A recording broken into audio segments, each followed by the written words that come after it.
Hello again, friends. Deacon Pierce here for our third and final video about faithful citizenship, how to approach an election as a Catholic.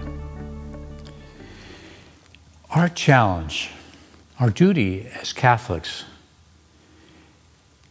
is to allow our faith, the teaching of the Church, the gospel, and Jesus Christ Himself to be our guide when we make political decisions, when we decide who we will vote for in an election.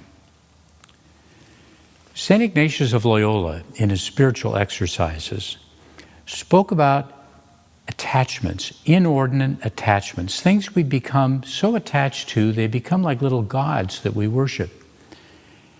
And in this polarized political environment, we have parties pitted against parties, candidates pitted against candidates, ideologies fighting with ideologies. It's very easy for us to become attached to a party or an ideology or a candidate in such a way that we allow ourselves almost to worship that party, to let that party or that candidate rule our conscience, instead of allowing Christ and His teaching church to guide us and inform our decisions. So the first thing I want to remind you of and implore you to do before you cast your ballot is to pray. Pray with all your heart. Pray constantly. Pray a lot.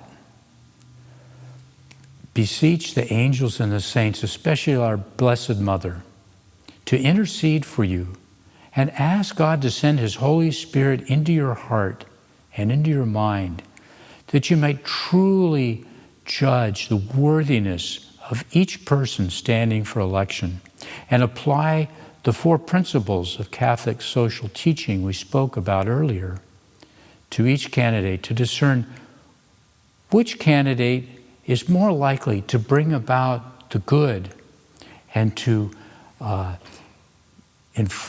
uphold the values that we as Catholics hold, especially the worth and dignity of human beings. It's sad but true that when we approach an election, many Americans don't consider their faith. Instead, they put it aside and consider other things. What's in it for them? What's best for them? What will help their party or their candidate win? And while that's all very well and good, we as Catholics, we have to have as primary our judgment based on an informed conscience as to who will best represent the values, the teachings of the Catholic faith. It's a sacred trust that we've been given, not only as citizens, but as children of God, as members of His body, as Christians and disciples of Christ. So I implore you and I encourage you, approach this election sort of with fear and trembling and with humility, and ask God to inform you. Pray about it. I guarantee you, if you honestly and humbly place before God the various candidates for each office and consider them in the light of the gospel and the teachings of the Church, and listen to the Holy Spirit, you'll have peace when you cast your ballot. God bless each of you.